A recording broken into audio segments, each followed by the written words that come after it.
Hey there! Welcome back to Reddit Dating, best channel for cheating stories.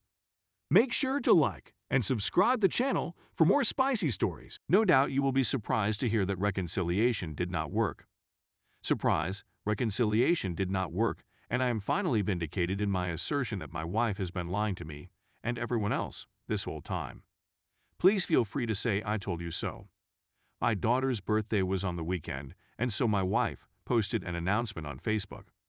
Her AP commented on the post. This prompted 2 days' worth of texting between him and my wife. She could inform me that he texted but would only give a vague description of the content of their messaging, and said that it was only 1 or 2 messages. She would tell me he is asking how old our daughter is, etc. However, she is once again carrying her phone around the house with her now for 2 days and answering incoming texts instantly, just as she was back in the summer during her affair. She still has not given me her phone, but she doesn't know that I was able to guess her PIN number. She is very predictable in her choices of passcodes. Things started to get flirty and they started to reference what had gone on between them before. Nothing too clear in terms of a smoking gun. During this conversation, he indicated that he was at home Monday and Tuesday due to the weather being very poor here and in working outside. On Monday night, she decides to dye her hair after the kids went to bed. I thought this strange since she had just done it before Christmas, and it really wasn't that bad. In addition, she is back to working from home, so who is there to impress? She was in the bathroom for well over an hour late night, doing this and other grooming. I went to bed at 11:30 p.m. and asked if I could come in to wash up before bed.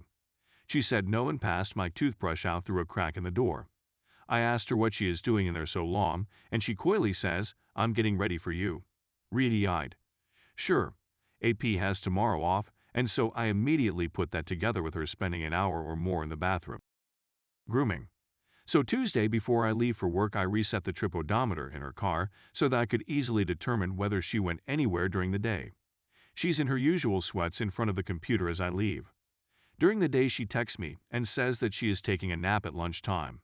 I come home from work and find that she has changed during the day into a low-cut shirt and put on a bunch of makeup. I ask her what's with the boob shirt, and she deflects the question. I thought maybe she might have changed to take our son to his activity tonight, since she hangs out at a nearby bar while he is engaged, but instead, after supper she goes and puts on a different long-sleeve sweatshirt. So why the boob shirt during the day? Look at the car, and sure enough, there are 5.5 km on the trip counter. In asking about her day, she hasn't mentioned going anywhere. I thought maybe they went for lunch since a certain restaurant is 2.5 km away, plus an extra 5 km to pick AP up. Yes. He lives that close to you's 7-minute walk. Turns out I was slightly wrong. Instead of lunch, she went and picked up tea and went to his house, watched TV, and had at last Vindication. Frankly, I don't even feel that hurt. I had such low hopes anyway based on her lack of remorse, blame shifting, and lying. I feel a sense of relief that I'm not, in fact, crazy. I gave it my best effort, and then she goes and does this. It is over, well and truly over. She had asked me this weekend, "What do I need to do in order for you not to divorce me?" That's easy. I said don't invite other men into our relationship. 2 days later, and here we are. Don't even think it is worth confronting her at this point. I don't want to tell her how I know all this. I'm going to hang tight for a couple days, and then on Friday after work, I will go to a friend's house and stay there until at least Monday. I will text her my intentions Friday afternoon. I don't want to even give her a chance to drip her poison into my ear. I will probably block her so she can't even reach me at all. I'm thinking also to inform her mother, father, and sister. So far her sister and father know about the situation, but only from her side, where she says it was all just online, a fantasy and nothing more. I would like to say something to the effect of, "I'm sorry to inform you, but Name has been lying to me and to you all along." She met Name on Tuesday and had with him despite our attempts to reconcile. I will be initiating divorce. Thank you for welcoming me into your family and for your many past kindnesses. Please support her and the kids through whatever follows. Have a nice life. So far, no one has heard a peep from me about this situation, and so I would like to challenge her control of the narrative a little bit, especially with those who are closest to us. At least I can say I tried. I was sincerely trying, despite my lack of optimism, and even she said to me and to some of her friends that things were getting better. And then she goes and does it all over again. Whatever responsibility I felt for my wife's affair previously, I can no longer feel since I committed myself to reconciliation and she, clearly, did not. This time it is most definitely on her, and I'm done. There will be no further efforts on her behalf by me. She has amply demonstrated that she is simply not worth it. Story 2. Found out my wife is cheating, confronted her. Now she says it was just online. But I need some advice. English isn't my native language, so please forgive me for any mistakes in the text. We've been together 11 years, living together for 10 years.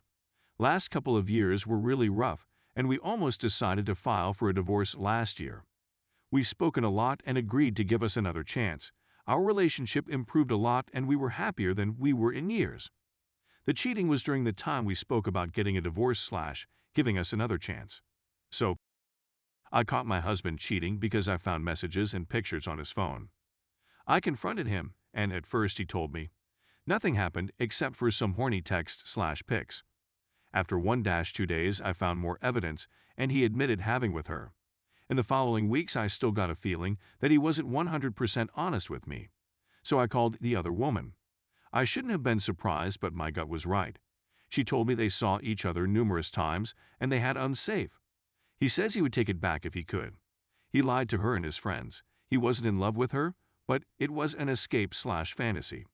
He's really sorry, promises me it won't happen again, and wants to be together the rest of our lives. The thoughts of him having with another woman, telling her things he used to say to me, and the excessive lying are haunting me. I don't believe his words anymore, but on the other hand, I love him and would like to reconcile. He's depressed, I console him a lot. It's exhausting, as you can imagine. I struggle with my mental health too. This is also partly caused because he lied to me when I didn't know what happened, even when I asked him upfront if he had feelings for the other women, because I didn't feel good about their contact from the beginning. Gut said there was more to it. I don't want to have with him most of the time because of what happened. He has a really hard time because of this. He's scared my feelings won't come back. I just don't know what to do. I feel numb.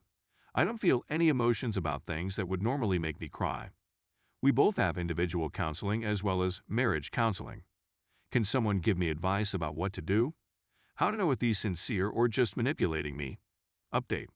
Unfortunately, I realize now that I may have jumped the gun in confronting her, as I have nothing other than text messages to prove her cheating on me. I have nothing that catches her in flagrante delicto. Exactly, although to my mind the texts absolutely clear on what happened. They also show her running cover with her friends and admissions of an affair, etc. But nonetheless, she is doubling down on her story that no physical contact occurred. I have no pictures. She has gone so far as to offer to take a polygraph to prove her story. And the voice recorder. Oh, how I wish I had one of these a week or two ago! Anyway. On Friday she thought all was well and went over to AP Place. I slipped the recorder in her purse and overheard their conversation. They didn't have, but she said to him it was a lot of fun and outlined her strategy to use marriage counseling as a way to push for an open relationship. She also said that she would do it again if she gets a chance and proposition him just before leaving. The next day I told her I wanted a divorce. She doubled down on her story and wouldn't let me go, saying that you're just going to throw 10 years of marriage away. Excuse me, no, you threw 10 years of marriage away.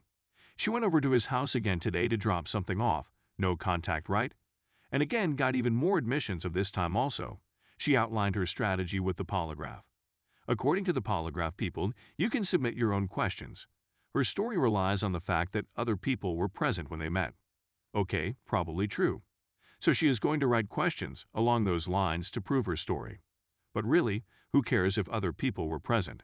AP has other rooms in his house. Doesn't he wonder if it is worth letting her proceed with the polygraph, but insists that I be the one who write the questions? Or really, is it even worth it? I probably have enough and should just run off to a lawyer. But I kind of want to see her waste $600. Is that petty? LOL. She thinks she can get around this by doing the polygraph and booking marriage counseling. She bought a book yesterday called His Needs, Her Needs, or something like that, and is insisting we read it together. What an infuriating book. It reads like no one has a choice but to fall into an affair. She keeps coming to me with passages that read like it is an inevitability. Too bad she didn't buy this book before she decided to fuck someone else. This book is a weapon in the hands of the WS, but thanks for your responses to my previous post. The advice, support, and even the kicks to the nuts are all well appreciated.